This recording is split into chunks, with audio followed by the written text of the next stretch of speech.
heightened risk of diseases as overcrowding and lack of food, water, sanitation and basic hygiene are hastening the spread of disease. In fact, they've said that in the coming days, more Palestinians in Gaza could die from disease than from the Israeli bombing if the healthcare system is not improved. The WHO chief has said, we need a sustained ceasefire now. It's a matter of life and death for civilians. Meanwhile, on the occasion of the International Day of Solidarity with the Palestinian people, India's permanent representative to the United Nations, Ruchira Kamboj, reaffirmed India's long-standing relationship with the Palestinian people and its support for a negotiated two-state solution, while adding that India has a zero-tolerance approach to terrorism. She also condemned the deaths of civilians and emphasized that it's clearly unacceptable. Ms. Kamboj added that humanitarian pauses are a welcome step to ensure the timely and continuous delivery of humanitarian aid. And she also highlighted that India has sent 70 tons of humanitarian aid to the Gaza Strip. Latest numbers, 161 people remain as hostages in the Gaza Strip. That number includes 146 Israelis and 15 foreigners. That doesn't include dual nationals. As the survivors of Hamas captivity return home over the last week, we're beginning to discover new chilling details about life as Hamas hostages. I'm of course not at liberty to share information from the official investigations, but the evidence that the families have been sharing with the media is chilling. The hostages were not held in reasonable conditions, as some have cynically claimed. Our children were serially abused. Just like Hamas recorded its own crimes against humanity on October 7th, it continues to document its own atrocities, releasing footage of crowds terrorizing the hostages in their final moments of captivity. The testimonies are harrowing. Little Emily Hand's father Thomas has movingly told media that she only speaks in whispers because she was conditioned not to make a noise. He sees the terror in her eyes. She thought that she had been held hostage for a whole year. Her face is gaunt. She thought that everyone, including her father, had been murdered or abducted on October 7th, and her father has had to break the news to her that her stepmother had also been murdered on that dark day. The IDF continues to use this hostage release pause to strengthen our preparations and approve battle plans for the continuation of the war to destroy Hamas in response to the October 7th massacre, and we will continue when Hamas stops releasing hostages, continuing towards those main goals of destroying Hamas so it can never hurt our people following the October 7th massacre and bringing home all of the hostages. This war will end with the end of Hamas. Netanyahu, who carried out one of the biggest cruelties of the last century in Gaza, has already written his name in history as the Butcher of Gaza. The black mark has attached itself not only onto Netanyahu, but all of those who support him unconditionally. This mark of stain will never be cleaned. We view the hostage exchanges and the humanitarian pause that began on Friday as a positive development in terms of a stop of bloodshed, even a little bit. We thank all brotherly countries that contributed to the implementation of the agreement. As the Assembly's resolution had foreseen, only a truce could allow sincere efforts to begin to address the humanitarian catastrophe being inflicted by Israel, the occupying power, in Gaza. Only a truce could lead to the release of people held in captivity and avoid further regional escalation. This truce must turn into a permanent ceasefire. The massacres of Palestinian children, women, and men cannot resume, should not resume. You should not allow it to resume. The human conscience cannot bear it. International law, including humanitarian and human rights law, prohibits it. International law, but also the norms of humanity, demand that we act to stop this war against innocent civilians and save human lives, that we act for humanitarian aid and access throughout the Gaza Strip, the return of those displaced without delay the end of the siege and blockade, and that we act for accountability. Nothing can ever justify war crimes, crimes against humanity, and genocide. All right, so what happens next? Let's try and find the answers to some of those questions that are blowing in the wind. Joining me on Global Lens tonight, we have back with us Anat Bernstein-Reich, CEO of the Israel-India Friendship Agency. I'm not sure if I've got the name of the organization correct. Lev Aaron, Israeli columnist and journalist, and Lieutenant General Sanjay Kulkarni, defense and geopolitical expert, joining us live from New Delhi tonight. Thank you so much to all my three guests for coming back on the show. Anat, starting with you, welcome back. The million-dollar question that is on everyone's mind right now. The truce originally was meant to last 4 days. We saw an extension by 48 hours. Hamas has clearly indicated its willingness to extend it by another 4 days at least. And we are given to understand that Qatar has been actively negotiating a possible extension of this truce. Of course, the United States has been involved. The Mossad chief and the CIA chief have met in Doha. What are you picking up from your sources? What are the indications? People are waiting with bated breath to find out if there could be yet another extension. I guess that there was first a good evening, Nea. Nice to be here. We are now in the 6th day of ceasefire, which started on Friday. Hamas, as you and I heard, are willing to go on another 4 days. And from the beginning, if you remember, the truce was about up to 10 days, as long as they release at least 10 hostages each day. So I guess that if they are able to release and find, as I say, as they call it, 10 hostages per day, the ceasefire will continue at least until Sunday.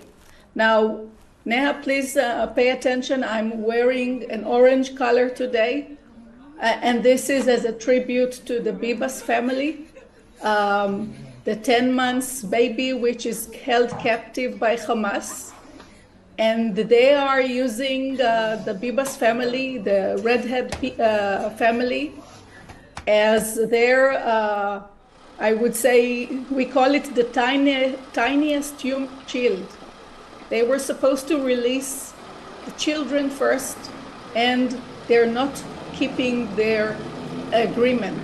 So we have here a problem with Hamas standing to their commitments to release the children.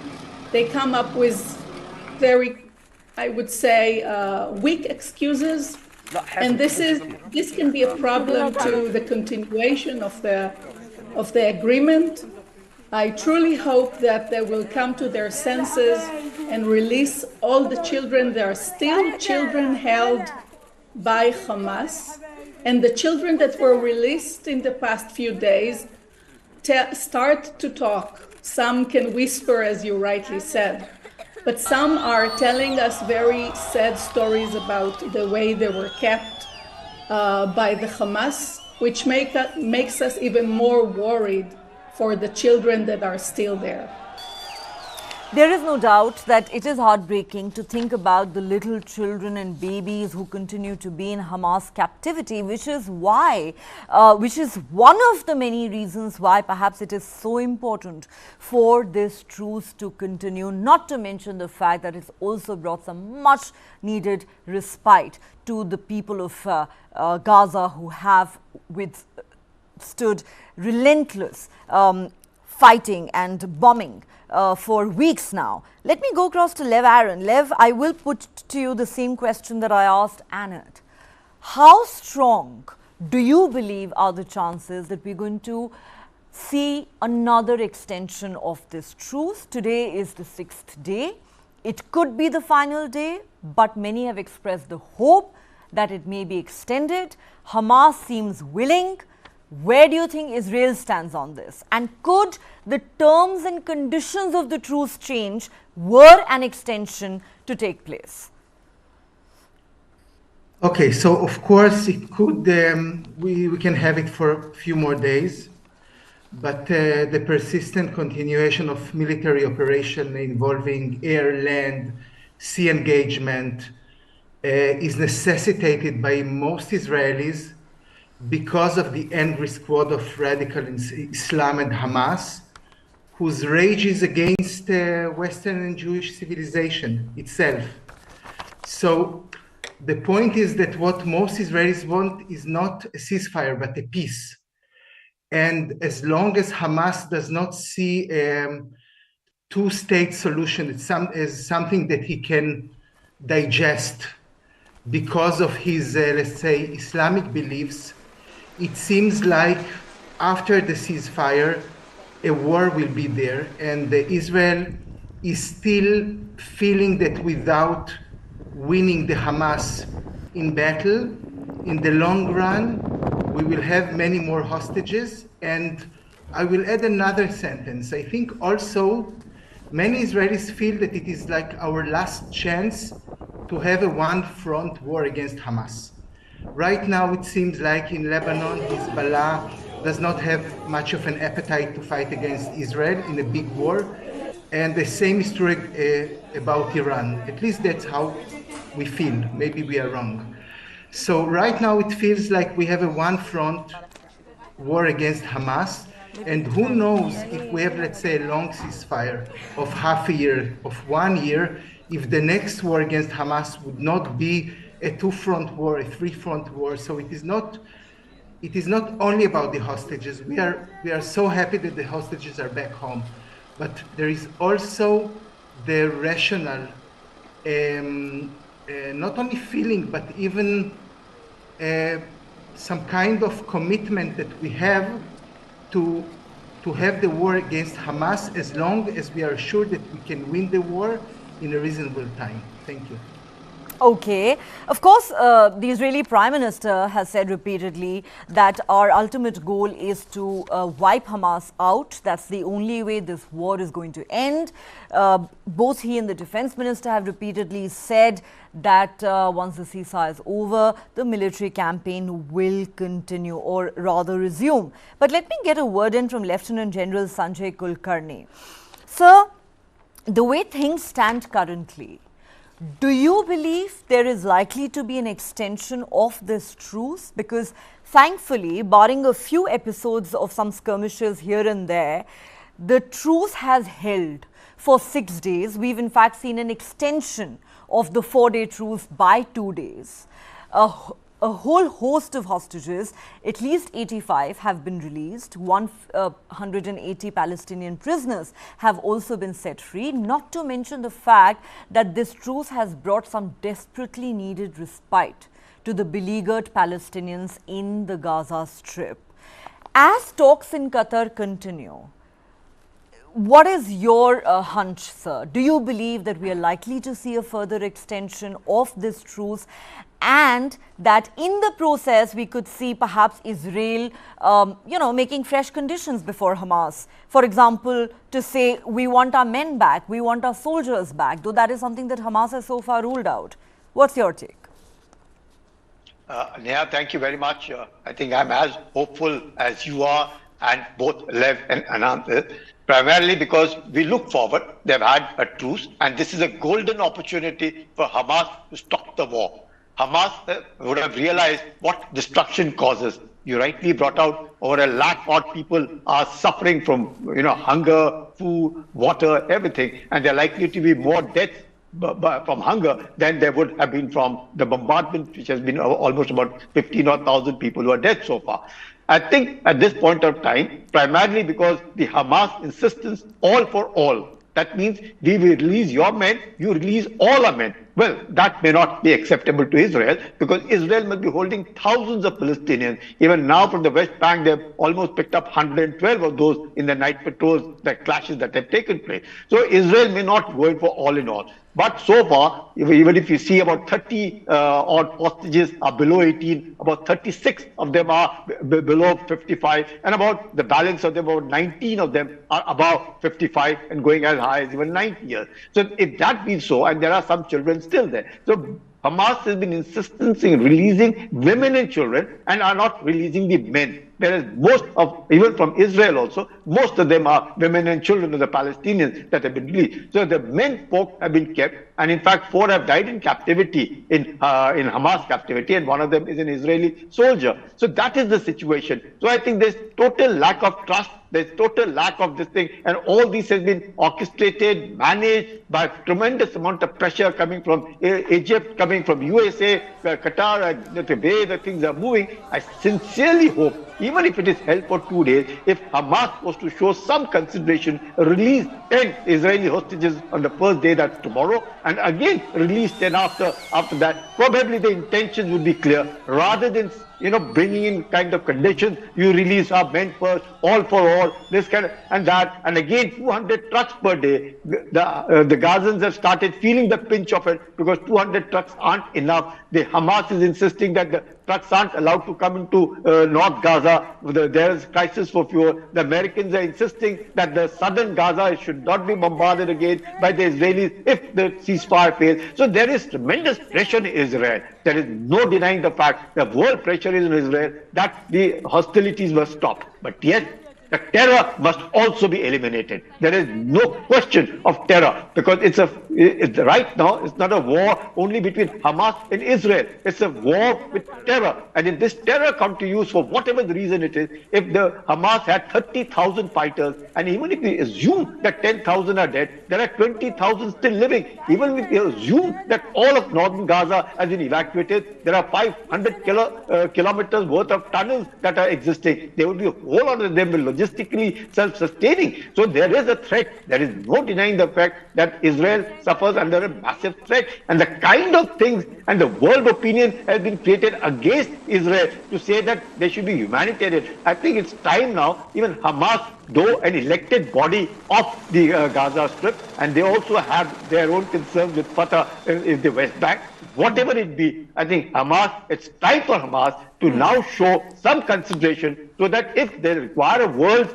peace, Hamas has to take the lead. Israel must also ensure that the civilians are not hurt, too many of them, because in any case, if there is war, it's extremely, extremely difficult to find out. So there will be casualties, and therefore Israel must prevent that. Hamas must come forward. I think as a first step, release 10 tomorrow. I think that let that be a good beginning. Day after another 10, because they have 116 captivity. So if after all this, the elimination of Hamas, what the Israeli Prime Minister says, Neha, seems a very, very difficult proposition. You cannot eliminate Hamas totally. The ideology will continue. Yeah, 10,000 are dead, maybe 15,000 will die, maybe 20,000 will die. But to say we will eliminate Hamas, that seems rather impossible. And therefore, Israel must also see that point of view. And also the Hamas must look at it by releasing hostages, that the world peace is there, and West Asia should move towards peace. Otherwise, it's going to be a problem for the entire world. But terror must be eliminated.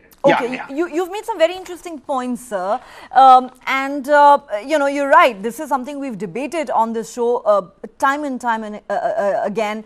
Is it really a realistic goal for Israel to say we're going to finish off Hamas? But it's interesting you say that Hamas needs to take the first step towards ending the war. The trouble is there is a deep trust deficit. Even if Hamas were to make that announcement tomorrow that we're ending this war, the Israelis go on saying we do not trust them. They are a terror organization and they have threatened to wreak many more October 7th on us. How do we ever trust them? That is a big part of the problem here. But let me go back to our Israeli guest, sir, and I'll come back to you. Anand, let me ask you this.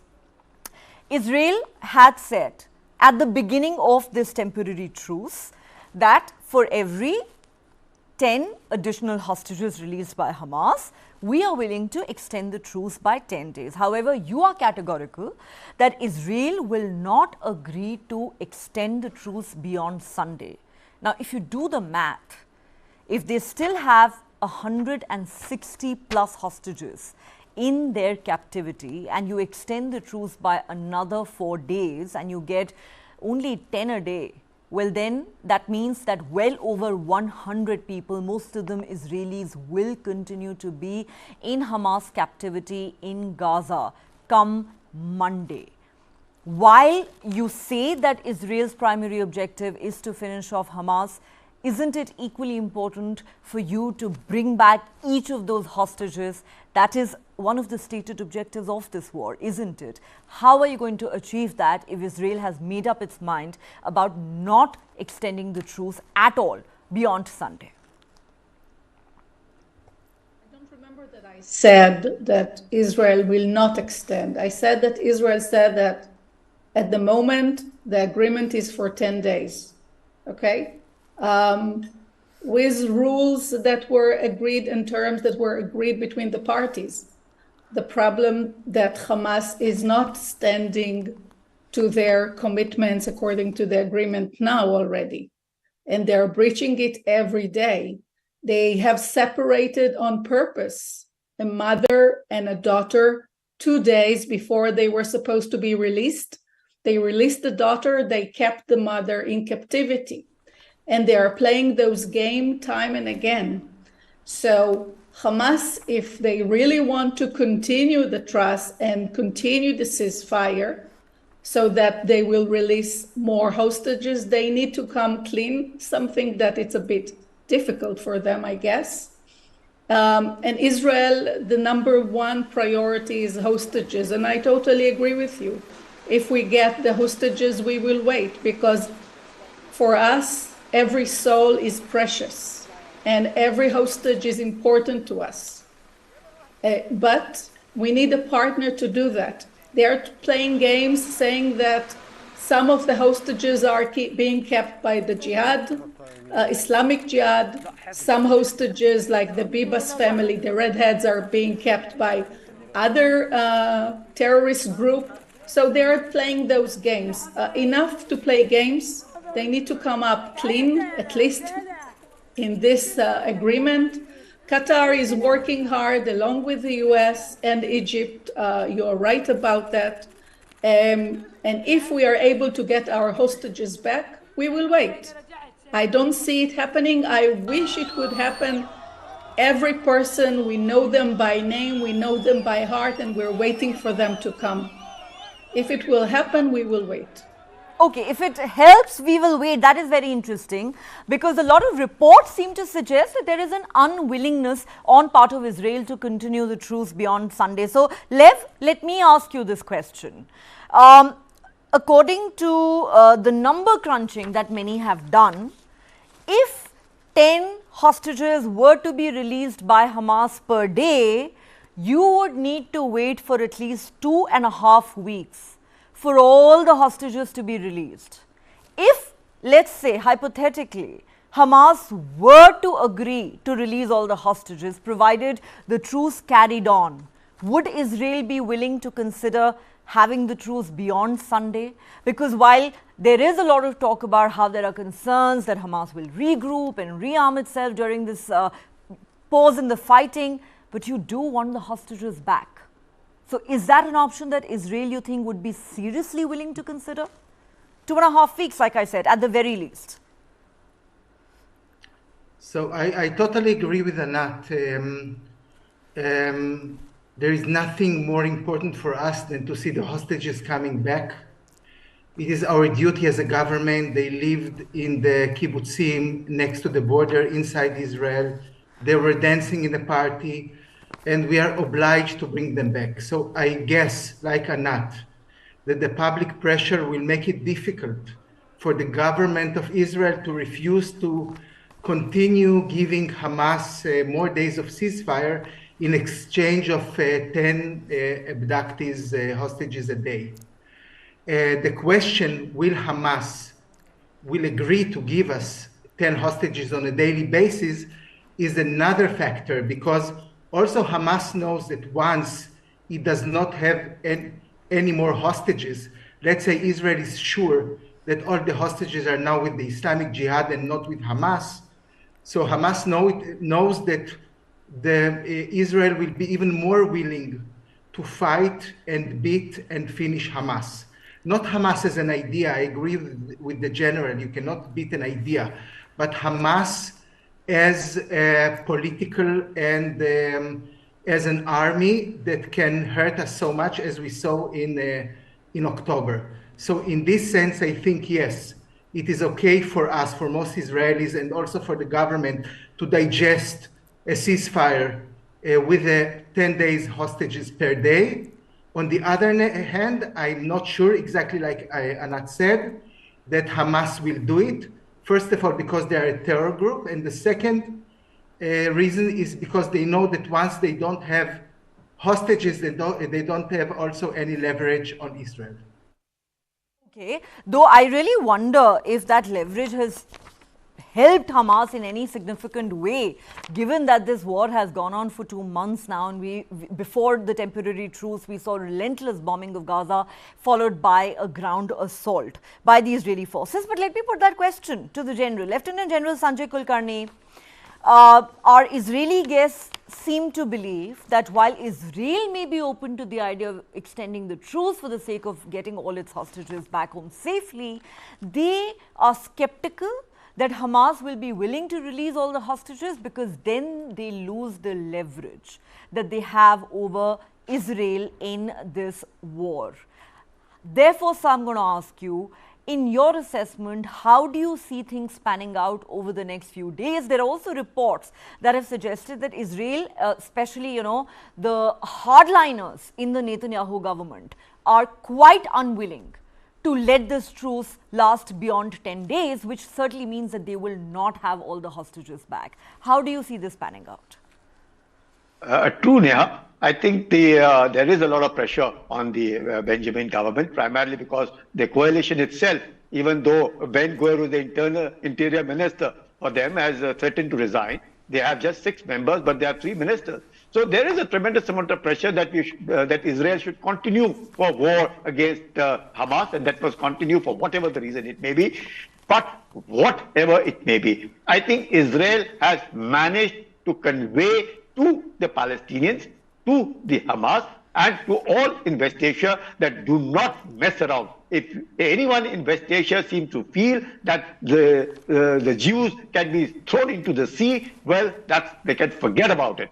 And the way the Gaza has been flattened is absolutely clear to Hamas and to the West Bank and even to Hezbollah and Houthi that they better stay away. And other countries looking for an opportunity or even supporting this terrorist organization have also understood, whatever it may be, it is Israel which ultimately will win with the kind of support they have from America and the kind of support they have from Europe, and rightly so, because they're fighting against terror. They cannot be threatened of being thrown into the sea. Well, that is totally, everybody must forget. And Hamas must also realize now the two-state solution, which the UN has said, again, the UN has rather erred on one side. The old solution, the dividing Palestine into Arab and Jews, well, now what they call it as Palestinians, and the Jews called the Israelis, and giving Jerusalem as a common capital, that will never work out. How is it possible that Jerusalem can be a common capital for two states? They've been at war for all these years, right from 1948 till date. So these kind of solutions are not workable. Yes, two-state solution, it could well be decided on Jerusalem. At that point of time, they decided that would be an internationally monitored place. That can't work out. But to say, well, we'll make a Jerusalem as a common capital, which has just come out from a UN statement, I think that may not work out. At this point of time, I think Israel has to have a very strong way of conveying it to the Hamas that, look, another 2 days, 20, and I would go with Lav to say that yes, Hamas probably does not have that many hostages as what is being claimed, because they would be with other terrorist organizations, whoever may have been involved in it. And even Hamas, at the most, even if they release 20, thereafter what? If they do not have the hostages that can be released by Hamas, or if Qatar does not have that kind of leverage that is a claim. Them, that's a claim made by Hamas. I mean, how do we know that the Islamic Jihad is not working in cahoots with Hamas, and that these smaller organizations that may have some people in their captivity are not working in cahoots with Hamas? That's just a claim that Hamas is making. I'm not sure we can take it at face value. Absolutely. Hamas has absolutely no leverage over them because much that Islamic Jihad and everybody may be there, if they have it. Because at this point of time, even communication with all of them would have failed. They wouldn't know where they are. Most of them may have migrated on to Jordan, gone elsewhere into Syria and everywhere. So there is a lot of, I would say, confusion even amongst Hamas and West Bank and the rest of them. So whatever Hamas, I think right now it's time for Hamas. They must give up and surrender. That is the only way Hamas should do to prevent further, I would say, the damage that would have been caused to, because southern Gaza, if the bombardment starts in southern Gaza with effect from, say, if not tomorrow, day after, even if it is day after tomorrow, it will be catastrophic. I don't think the Palestinians will be able to face that kind of will have nowhere to bombardment go from southern Gaza. because they've already been asked to move from the north to the south. If bombing of southern Gaza begins as well, and Egypt making it clear they're not going to take any refugees, the Palestinians will have absolutely nowhere to go. But let me go back to Anat at this point. Anat, you know, of course, it's very hard to believe that an organization like Hamas will suddenly have a change of heart and say, all right, we're willing to surrender.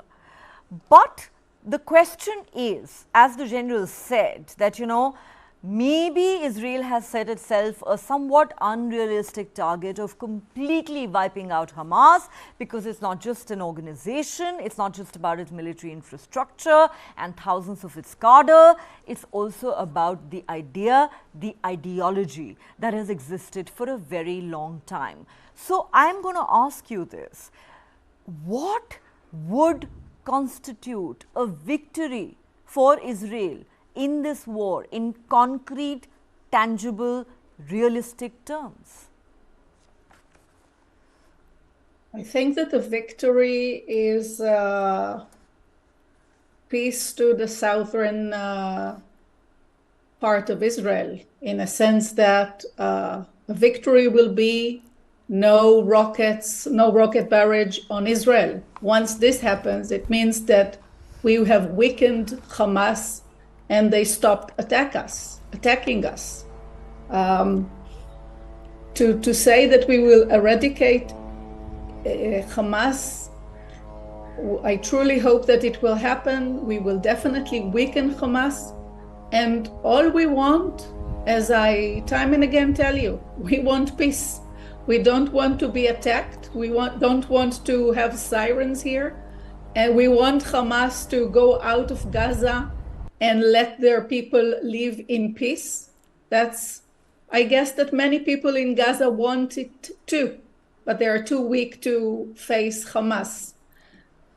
As my colleague said, I wish they will surrender.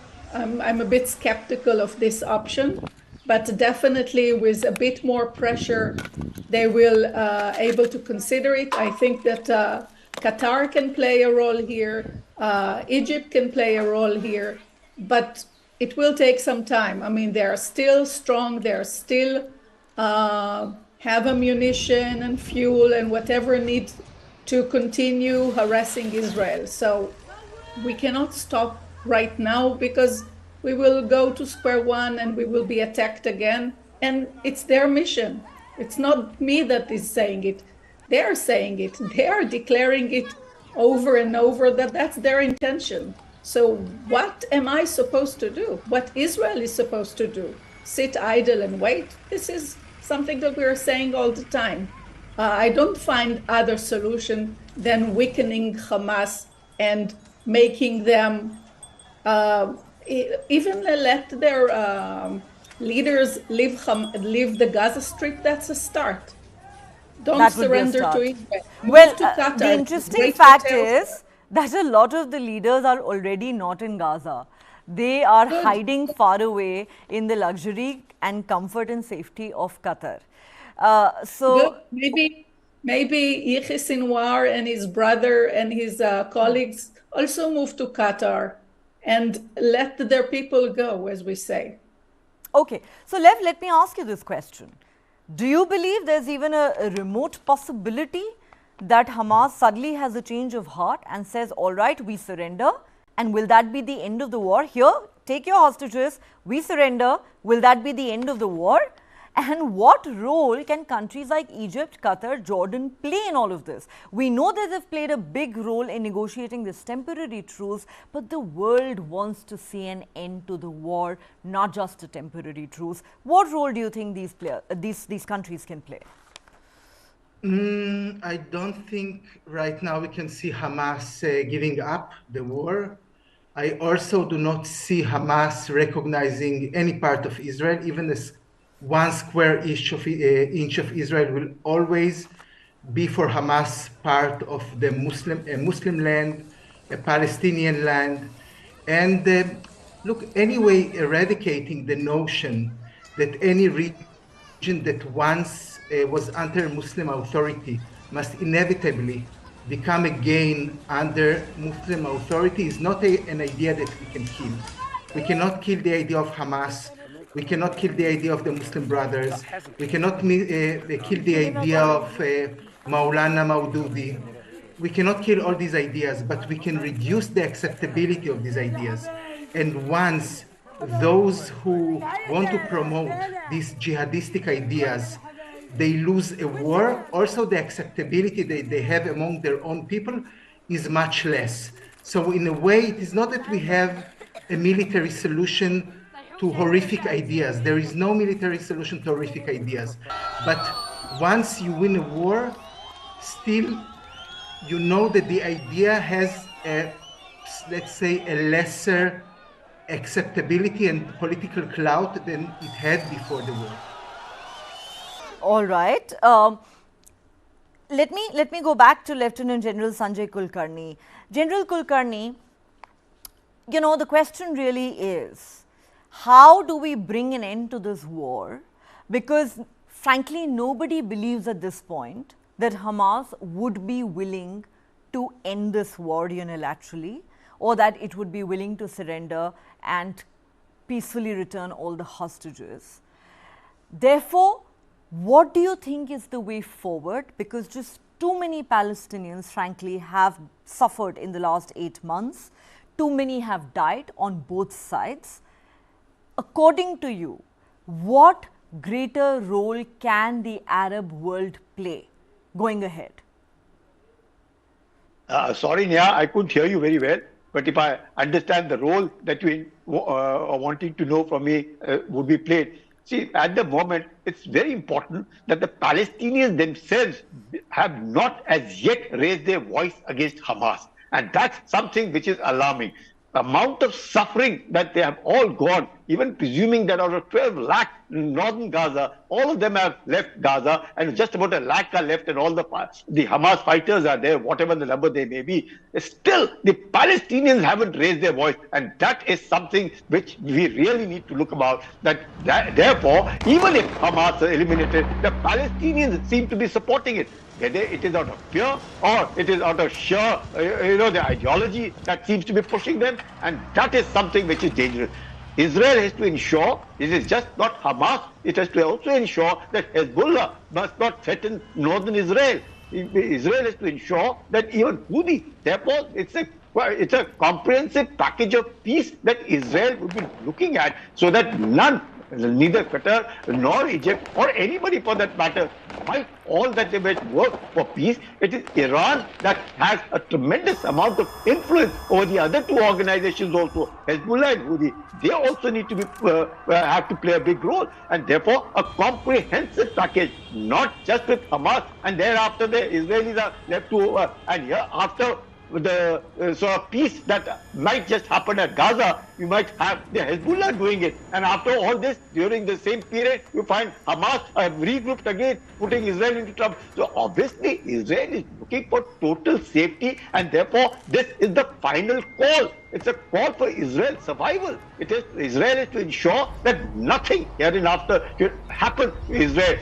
Israel must not be threatened at all by any party whatsoever. And the West Asians have to give a word of honor, which again Hamas and this terrorist organization don't want it. Imagine for all these years, Egypt has recognized, Jordan has recognized Israel, Hamas hasn't recognized Israel. If that is the way, there's a real catch-22 situation that Israel is in right now. So maybe 2 days, maybe a little more pressure, because there has to be a military pressure. There is no other way. Of course, there is no military solution, but there has to be a feeling of military pressure that must come on Gaza to feel. The fear must be that should they not now going for kind of a resolution of the present crisis, they are in for tremendous amount of trouble. And Iran is looking for all that. There are countries which wouldn't want peace over there. They would much want the elimination of Israel. If that is what the whole start is, then it's a no-go situation. I think at this point of time, it is time now. Qatar must use its influence. Egypt,